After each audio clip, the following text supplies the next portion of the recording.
जब भी कोई व्यक्ति गौतम बुद्ध के संघ में शामिल होता था तो बुद्ध उसे सबसे पहले शांत रहने के लिए कहते थे। ध्यान की अवस्था में जाने से पहले उस भिक्षु को शांत रहना सिखाया जाता था। आज के दौर में हर तरफ सौरी शोर है। इसकी वजह से दिमाग में तनाव पैदा होना लाजमी है।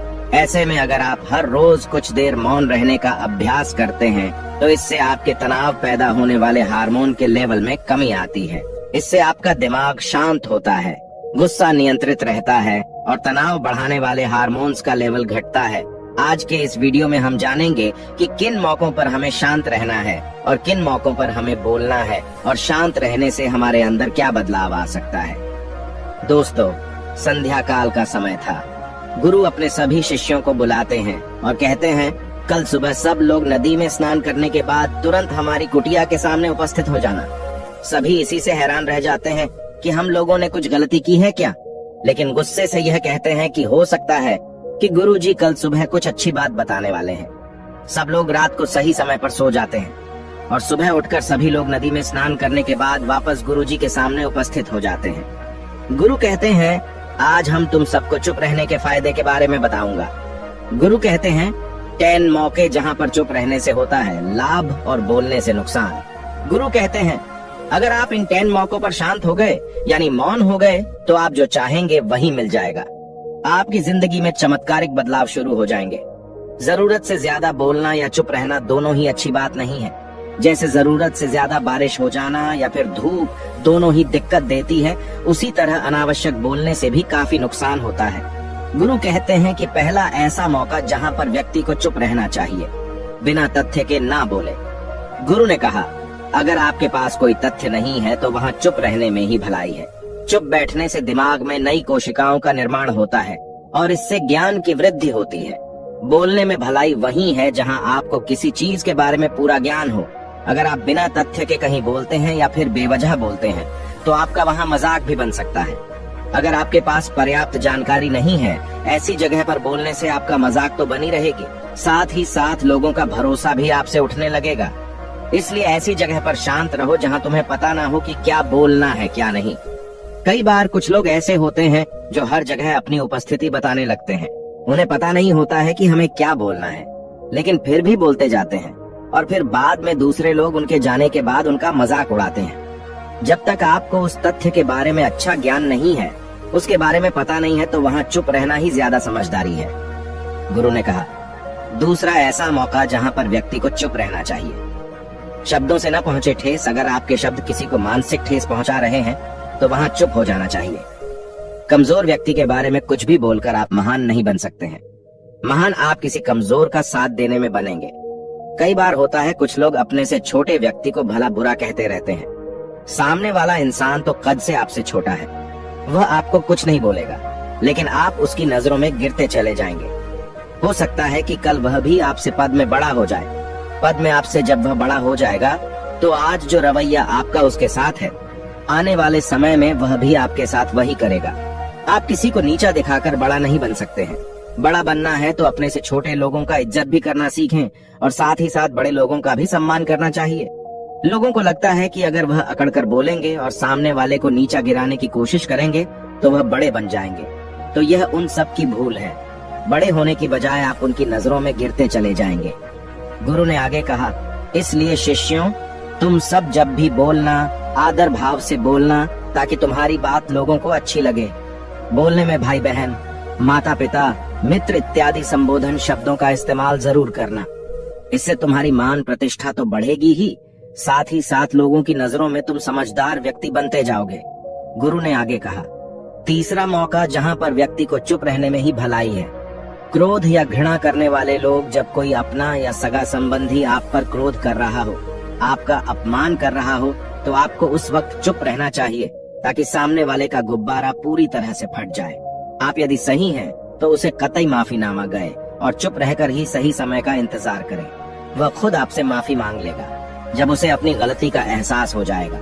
गुरु आगे कहते हैं कि अगर आपका कोई सगा संबंधी आप पर क्रोध कर रहा हो और आप उस समय शांत हैं, तो यह आदर सम्मान देने की निशानी होती है।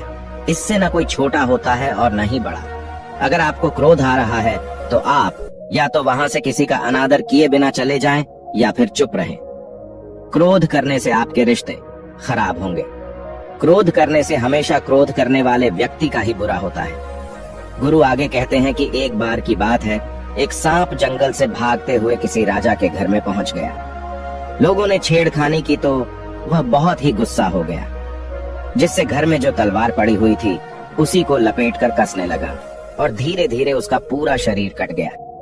ठीक उसी प्रकार हमारा गुस्सा भी हमारे शरीर को तलवार की भांति काटता रहता है।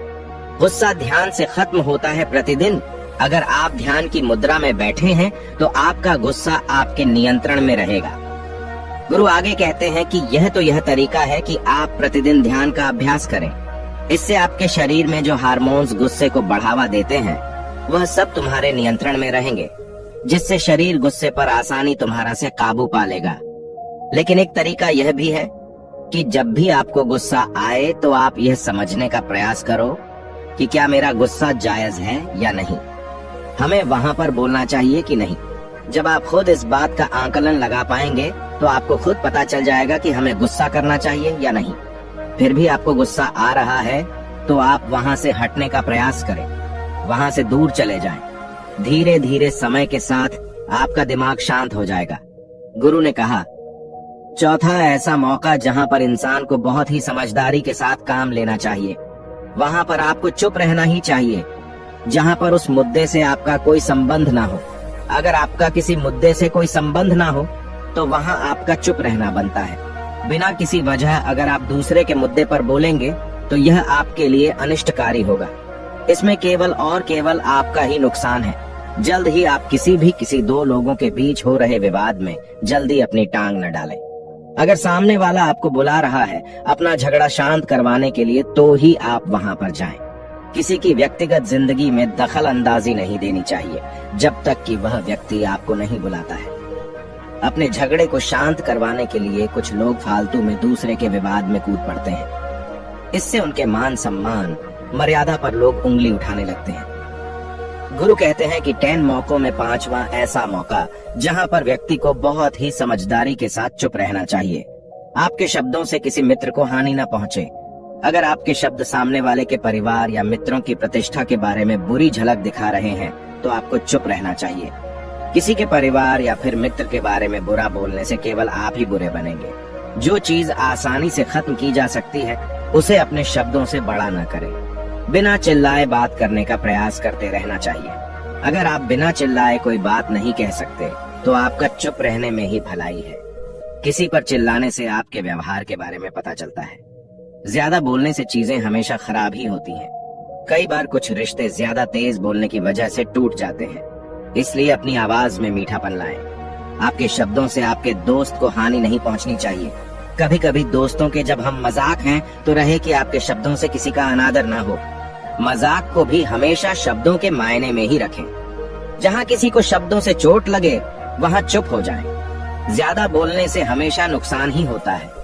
किसी और की प्रतिष्ठा को अपने शब्दों के माध्यम से उसे हानि नहीं पहुंचानी चाहिए। यदि आपके शब्दों से किसी और की प्रतिष्ठा को ठेस पहुंच रही है तो वहां आपको चुप हो जाना चाहिए। जब कोई व्यक्ति आपके सामने नहीं है तो आप उस व्यक्ति के बारे में बुरे शब्द किसी तीसरे व्यक्ति के सामने न बोलें।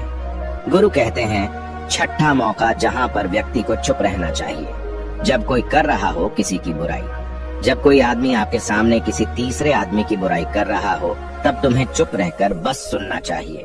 अपनी राय व्यक्त नहीं करना चाहिए, क्योंकि जो आज आपके सामने किसी तीसरे की बुराई कर रहा है वह कल किसी और के सामने आपकी बुराई भी कर सकता है। यदि आपने कुछ कहा है तो नीति शास्त्र के अनुसार जो अपने मुंह को बंद रखता है और बुद्धि से काम करता है वही इंसान समझदार होता है। बिना जरूरत के बोलना, किसी के बारे में किसी के बीच में बोलना यह गलत बात है। कभी कभी हमारे लिए बुद्धिमानी इसी में होती है कि हमें अपना मुंह ऐसी जगह पर नहीं खोलना चाहिए। गुरु आगे कहते हैं कि 10 मौकों में 7वां ऐसा मौका जहां पर व्यक्ति को चुप रहना चाहिए, जब कोई नहीं समझे आपकी भावना। यदि आपको लग रहा है कि कोई व्यक्ति आपकी भावना, दुख या परेशानी को शब्दों में नहीं समझ रहा है, यदि आपको लग रहा है कि सामने वाला व्यक्ति आपकी भावना या दुख को या आपकी जो परेशानी है उसको वह समझ नहीं पा रहा है या समझने का प्रयास ही नहीं कर रहा है या वह आपको ध्यान से सुन ही नहीं पा रहा है, तो ऐसे व्यक्ति के सामने आप चुप ही रहें। क्योंकि ऐसे लोगों को आपकी भावना या दुख से कोई मतलब नहीं होता है। ऐसे लोगों को अपना राज बताकर आप पछताएंगे ही बाद में। इसलिए हर किसी को अपने मन की बात नहीं बतानी चाहिए। अगर आपको लग रहा है कि सामने वाला आपकी बात को नहीं समझ पा रहा है, आपकी भावनाओं को नहीं समझ पा रहा है, तो वहाँ पर आपको नहीं बोलना चाहिए, क्योंकि आज में आपका मजाक ही बन जाएगा जब आपको लगने लगे कि सामने वाला आपकी भावनाओं को ठीक तरीके से समझ रहा है।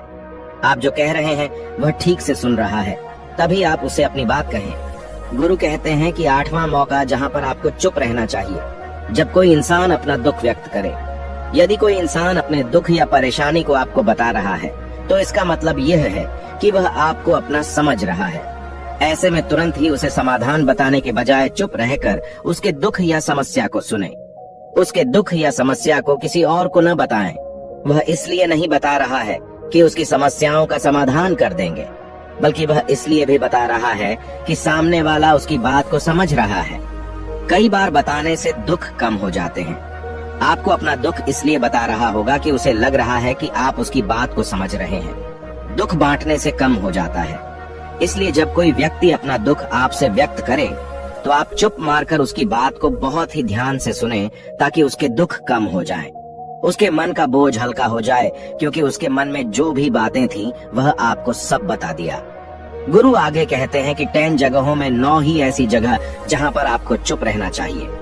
जहाँ पर दुष्ट प्रकृति के लोग रह रहे हों और गाली गलौज कर रहे हों, तो आप वहाँ पर मत जाइए। ऐसी जगहों से आप चुपचाप निकल जाएं, अर्थात अपनी प्रतिक्रिया दिए बिना आप वहाँ से चले जाएं, क्योंकि जिसकी जुबान खराब होती है, जो दुष्ट प्रकृति के लोग होते हैं, उनको आप ऐसे समय में नहीं समझा सकते हैं। जब उनका दिमाग पूरी तरह से शांत हो जाए, तभी वह आपकी बात सुनेंगे। इसलिए जहाँ पर दुष्ट प्रकृति के लोगों आपकी बात को न मानते हों और न ही सुनते हों, तो आपको वहाँ पर नहीं बोलना चाहिए। गुरु कहते हैं कि 10 माह ऐसा मौका जहाँ पर आपको शांत हो जाना चाहिए।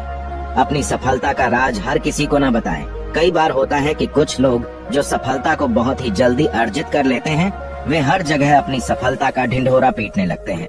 ऐसे में क्या होता है कि कई लोग आपकी सफलता से खुश नहीं होते हैं। अगर आप अपनी सफलता का जबरदस्ती लोगों में ढिंढोरा पिटवा रहे हैं, तो लोगों की नकारात्मक ऊर्जा आपको प्रभावित कर सकती है। जब आप सफल होंगे तो सबको पता चल जाएगा कि आप सफल हो गए हैं। ढिंढोरा पीटने से नुकसान आपका ही होगा। इतना कहकर गुरु ने कहा, शिष्यों, आज के लिए बस इतना ही। अगर तुम सब मेरी इन 10 बातों को अपने जीवन में अपना लेते हो, तो तुम सब काफी हद तक परेशानियों से बचे रहोगे। यहाँ से जाने के बाद मेरी यह बातें आपके जीवन किसी वरदान से कम साबित नहीं होंगी। दोस्तों, मुझे उम्मीद है इस वीडियो से आपको बहुत कुछ सीखने को मिला होगा। अगर आप नए हो तो हमसे जुड़ने के लिए इस चैनल को सब्सक्राइब करना मत भूलिएगा।